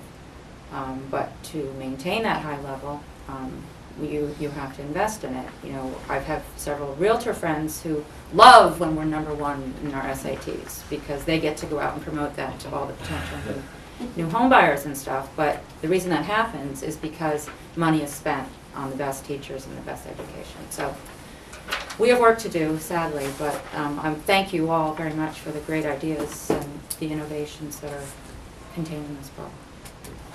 With that, we have a couple of directionary conversations that we can have. As Ken pointed out, this budget does not include participation fees. That represented about $120,000. That was just high school athletics. The Okay. total participation fees was about $176. 176, sorry. Which was, it exceeded what we originally thought, didn't it? Well, it's not done yet. We got one more season of Another sport. season of sports to go. What What do do we- you project for the whole year then? I think we I think it's projected going to like come in pretty close, 170. actually. To To 176? the 176. Okay. 176. So we have a conversation point on, leave the budget where it is. We have a conversation point on adding back in participation fees.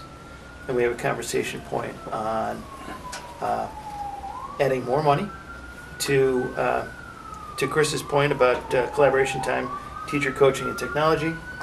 And we have a conversation point on finding other areas other rocks to look under.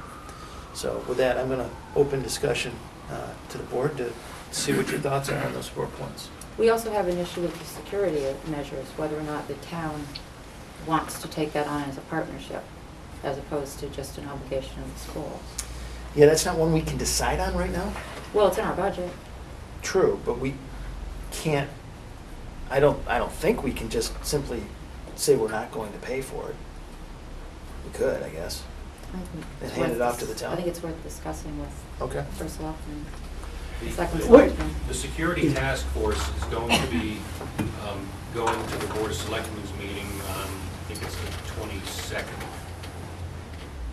Tuesday, to discuss the recommendations for the school resource officer and for the school mental health professional. I don't know where the discussion will go, but we're going to be discussing with the Board of Selectmen. Please. Yeah. Regarding participation fees, can you, maybe Bob or somebody, talk a little bit about feedback you've gotten? I mean, $175,000 is a lot of money. And I probably would opt to continue. As much as I was opposed to it early on, I think we're at a point now where the genie's out of the bottle. We've got a year of it. If we pull back and don't do it next year, we'll never, well, I shouldn't say never, the likelihood of reinstituting the following year. I mean, it looks like we don't know what we're doing. We're in, we're out, we're in, we're out. We've done it, we took the step. It was a tough one, I think, a difficult decision to take. I would say let's not pull back, let's continue it. It's there, it's embedded, and let's keep it going, because it's a lot of money and it has an impact on what we're doing.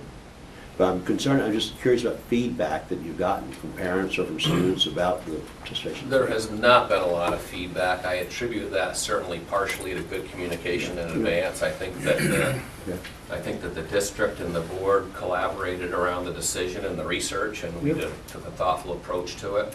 I think that we communicated it fairly well, or well to the community in general, and reached out to the Booster Club presidents to let them know that this was impending, and certainly was going in that direction. So I did not have a lot of feedback. There were some initial murmurs among the students, of course, that this should be part of our school, and we had some of those discussion points. But positive or negative. There was not a lot of feedback from my personal experience. What about at Sutter Mill and Middleborough? I would echo that. Yeah, same. There was a few like organizational things, really not about paying them if you're playing, if you're not playing, but we worked that out and things went pretty smoothly, actually. What about the level of participation? Do we see any changes?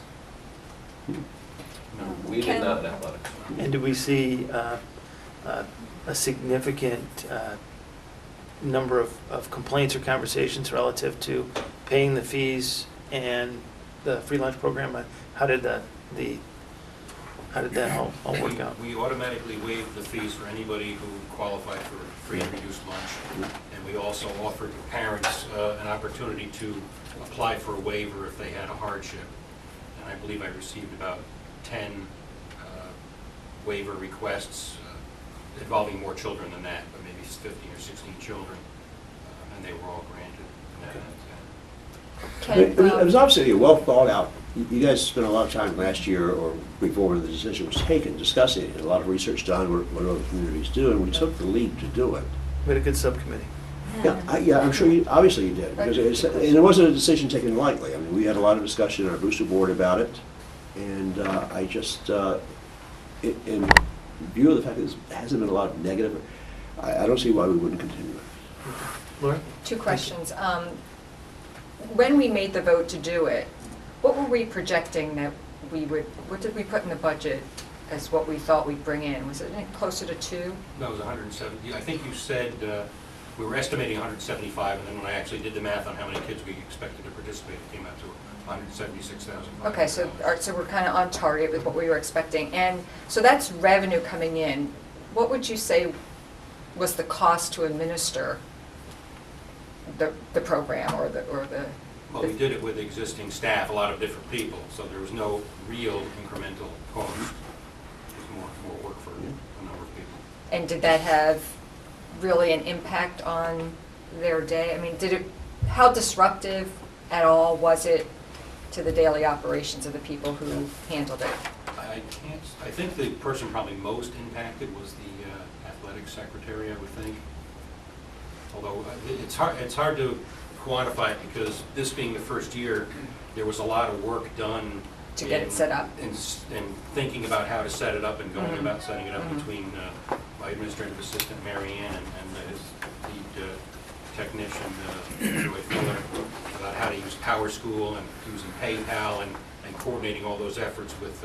We met multiple times, especially with the high school administration. So there was a lot of time put in setting it up, which is why I think it ran relatively smoothly. We also had some high school seniors last year who helped set up the website so that the PayPal buttons would work within our system. So I think now, continuing it for, in future years, would not be nearly as much work. The high school athletic secretary has probably the most work, although she had a lot of work before. She would always have to be tracking down kids for, health forms and the insurance fee that she used to collect anyway, so. I want to be clear, I mean, it is more work with no increased staff. I mean, that much is clear. I mean, Lynn Prescott, our commitment was to take the onus off of our coaching staff and not put them in between the program, if you will, focus on student athletes and coaching. So in terms of Lynn's work, as Ken alluded to, and the new athletic director, it's quite a bit more work to ensure that we're collecting fees and that the students have paid who were on the field.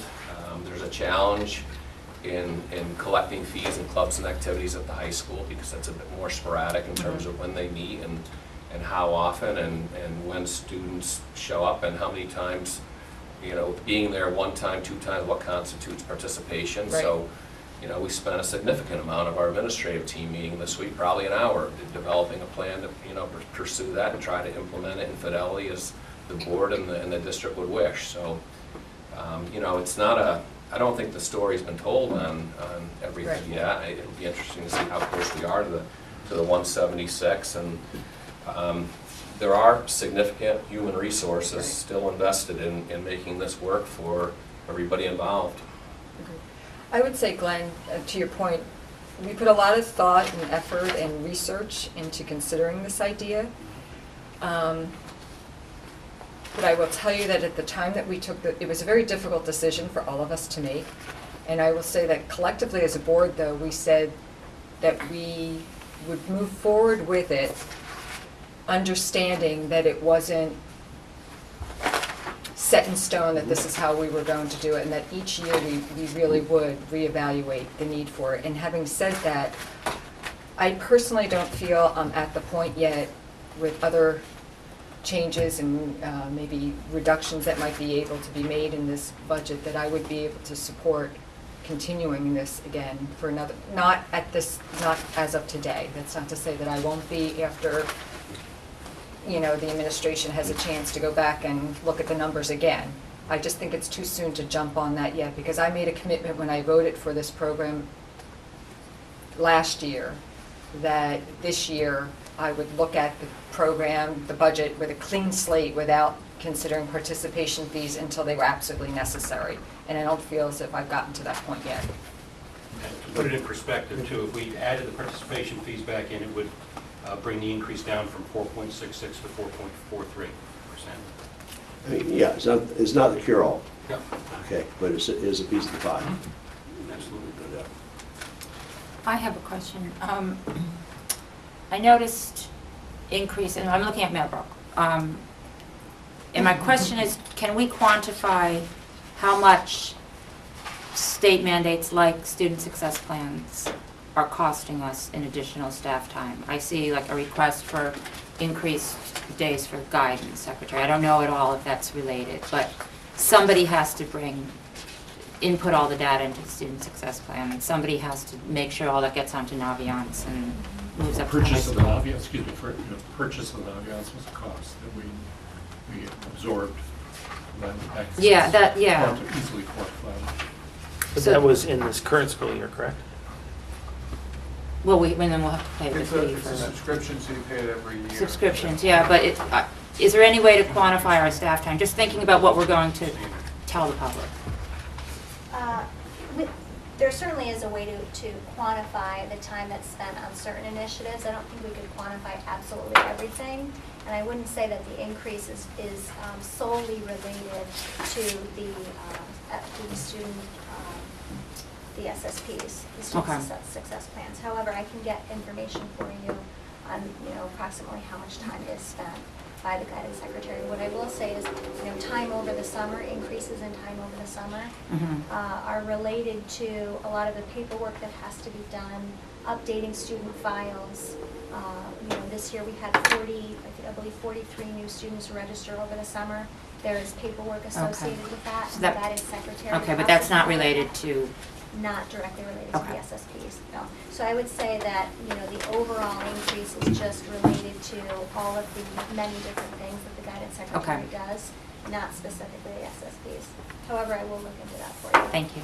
I can give you a tangible example that just, if you're asking that specific question, we had an activity period today at the high school, and our commitment has been to, as with Middlebrook, to build these SSPs in from the ground up. We knew with our seniors it was going to be challenging when the law was enacted. So today, we had staff members in different venues working with one half of our ninth graders to begin the process of getting them, first of all, oriented in Naviance, and and initially putting in their information to start their SSPs, including SMART goals. So, and we did that with the other 50% of the ninth graders during a previous activity period. So it does, it requires some time, and we're committed to, make it work effectively. But that's an example of, how we're trying to do it, and that was a 1 hour block Right. to do that with those students. Thank you. Can I just ask another student success plan question? I remember when this first came down the pipe, and we scrambled to get teams on it and to get the whole thing up and running, and when it was presented to the board, I remember a question was asked about, well, what has Hartford said? Have they looked at this? And there wasn't, at that time, no follow-up whatsoever. They've moved on. They've moved, yeah, and we questioned at that time, why were we doing all this work when nobody in Hartford seemed to care? So I'm wondering, has anything changed since the last time we've had an official report on the student success plans? are we now, is there a reporting process back to the state about our There's plans? a commission that Okay. my counterpart in Weston is co-chairing, PLFL appointed her on mandated, unfunded mandates. And we had, as you know, half of our board, I think, attended the public meeting in Westport back in November. And I haven't seen any tangible results yet. They're in the process now. They've done a public meeting, and I think they're generating some recommendations. We haven't seen anything yet from, as far as I know, from the State Department. No, I meant, does the state ask us to report to them about what do we have to We report to still the have state a number about of our the student ED success plans? 001 through ED 752 or whatever, and there are a lot of reports that we're still generating, so we haven't seen a decrease in state reporting at this time. So that's, again, that can be pretty labor intensive. Some of the reports that ED 001 can spend weeks and weeks working on that, because that's kind of the summary of the budget expenditure report. Others are, Molly does a lot of the state reporting, and can be significant time. Okay, again, to put our discussion points in context here, our next time that we meet is the superintendent's budget presentation to the public on Thursday, January 23rd in the Millbrook Auditorium, unless we decide to hold a special meeting before then. So we need to decide whether we want to provide additional guidance, go with the budget as it sits, add back participation fees, cut further, add funds for collaboration, teacher coaching and technology, push the security off to the town. Thoughts? So we have to decide now. I can't equivocate.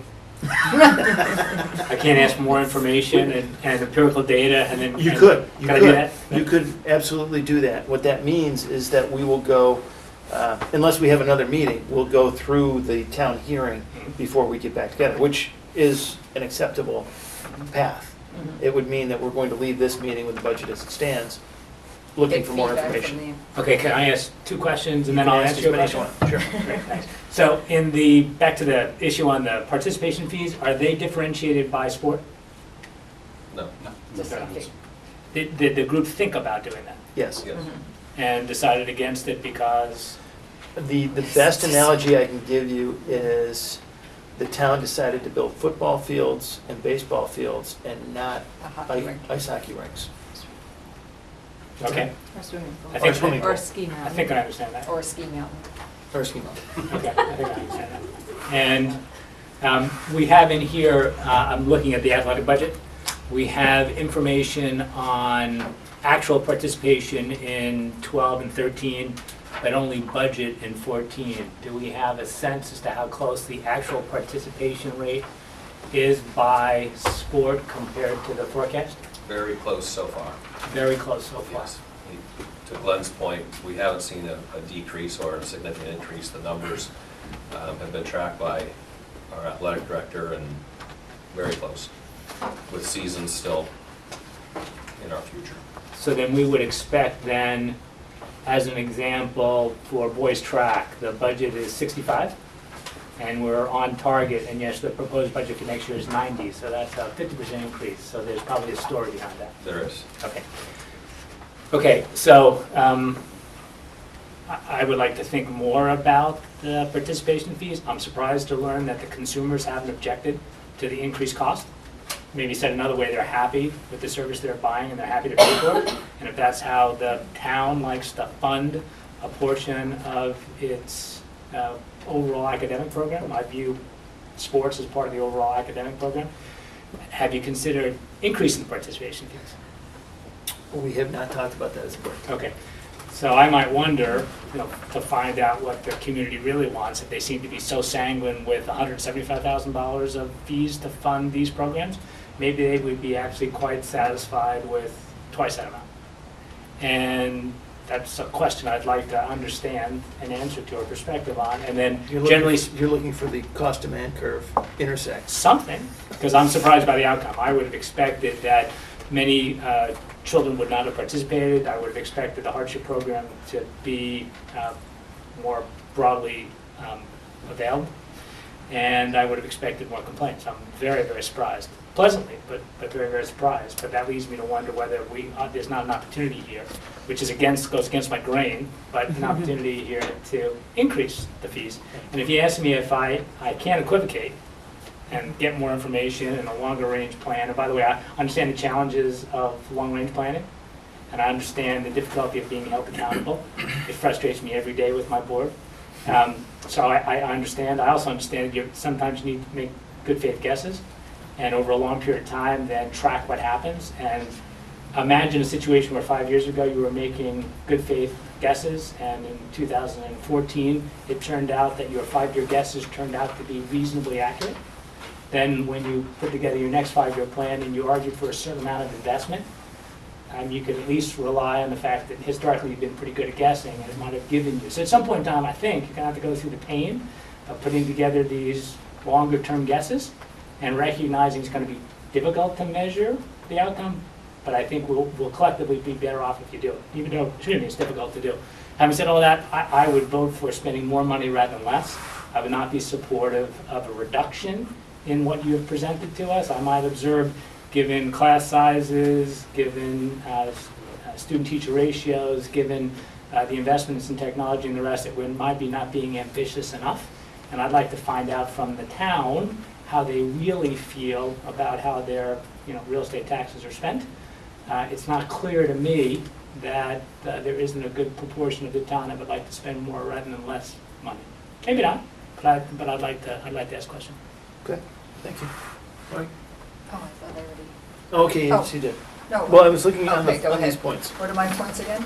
Budget as it sits, add back participation fees, you mentioned the comment on that. Yeah. Cut further add funds for collaboration, teacher coaching, and technology, push security off the town.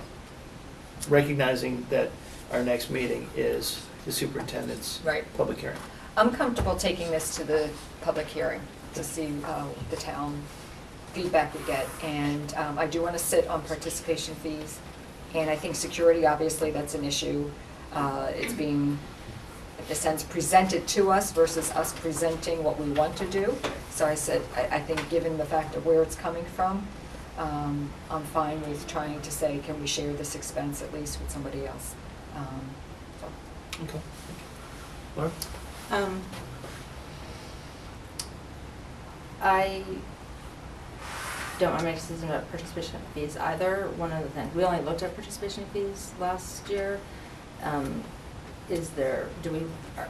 guess one thing to consider, are we comfortable offering as many sports and teams as we have currently? Or is that something that maybe should be considered instead of participation fees? Cutting sports, you mean? Or Well, we had talked about that a little bit, like someone brought up, but at that meeting when so much was going on about like some sports don't have as many participants as other sports and things like that. Because I know, anyway, but in terms of the town security force, we do have representation on there. Don't we have 3 people from the schools sit on it? So I don't think it's something that's being imposed on us. I think like so many things that if it's something we need to do to provide safety during the school day, then it was a school. It belongs in the school budget. Thank you. Chris?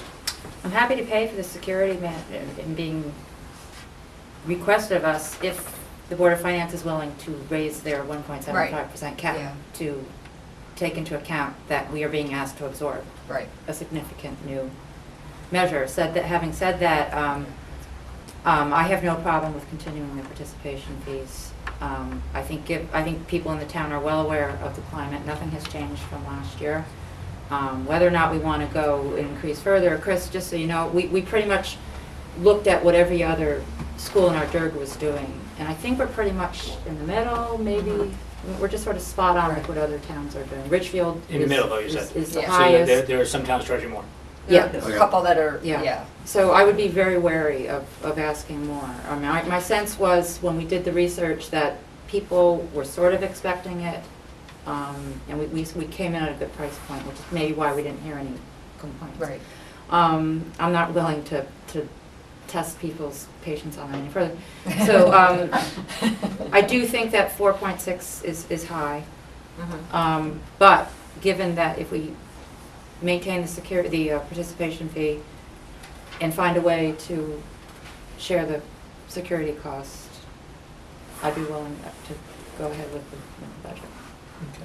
Okay. Can I, sure, just quick, Gary, in your opening presentation, and getting back to the 4.6, we're looking at $3.5 million, and you broke it down, I think, appropriately in your opening comments. Regular ed is $1,724,000, special ed $1,006,000, and security the $222,000. Right.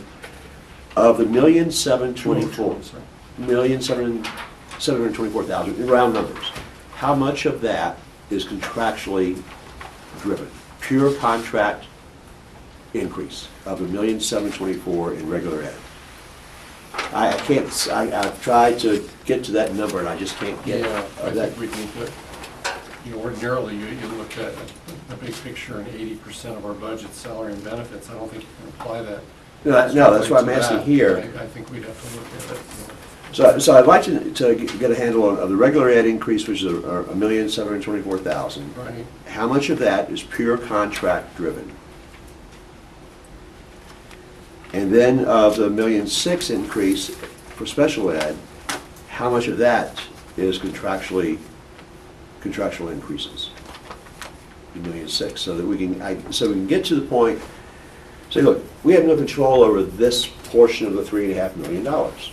We're obligated by contract for this increase, and that's just going to be one simple number. The balance is spread across 4,000 students. I don't know how many teachers, 5 facilities, or whatever it may be. And you're going to get to the point where it's nominal. And that's what I'm trying to, over and above what we're contractually obligated to spend. And that's the story, and I think that's the message that we've got to really focus on, zero in on, guys. The $3.5 million, 2.1 million, or whatever it is contract. We have no control over. These are obligations that we've got to meet legally, or we're bound to, either by contract or by state mandate. And if you want to add state mandate on top of it, particularly for the special ed portion, perhaps, you can do that. You're going to get to the point, as Chris said, you go through this thing, and I spent hours with it, nickel and diming, where's you got $1,000 here, $2,000, can you do this? It's insanity to try and do that, I think. You get to nits and gnats, and it's not really productive. Having that information for your presentation on the 23rd is probably going to be valuable. That's how I would approach it, I think. You Right. take the $3.5 million, you break it down into 3 big categories: regular ed, special ed, security, and whatever the 222 is that the town's requested. And of that, $1,007,000, this much is contract. We have no control over it, we're locked in. You take the balance of that spread across our 4,000 students, or whatever it is we have, you find it's nothing. Right. It's pennies that we're asking, that you say you need. Yep. Okay? Now, I looked at the per pupil expenditure over time, and it's negligible that we're getting. We're just, we're probably slightly above inflation, but only slightly above. I don't think we're not at inflation, we're above inflation, but not by a great deal, okay? Over the last 3 years in our per pupil expenditure increase. Right. So, To just put a last couple of comments relative to high school athletics. I know that it's a significant increase. I also know that with the new athletic director, one of the conversations that Gary's had with him is to go back and look at all of our athletic equipment and make sure that it's safe and up to date. And I anticipate that a large percentage of that increase is tied to bringing that equipment up to date. If you can confirm that, that would be fantastic. At the same time, new golf carts are going to be a lightning rod that we probably need to be sensitive to. I'll have to figure out how to justify that, because there are some people in town that don't think we should have any golf carts. But I recognize, from a safety perspective, there's a long distance from the gym out to the athletic fields. So look at your budget relative to that in athletics. I would have to say I'm a lot like Chris in both Chris Straub and Chris Finkelstein in this, and that I'm not sure where I come down on this yet. I really do wish we had a blank check. I respect all of the work that each of you do and wish I could give you everything. I'm comfortable going to the 23rd meeting to hear what the town has to say. As surprised as Chris was in participation fees not getting more saber rattling, I'm also anticipating that there's going to be a tremendous amount of saber rattling over 4.66. So I'm not sure where it's all going to fall out. My anticipation is that we're probably going to have to revisit participation fees. We may have to look at further cuts.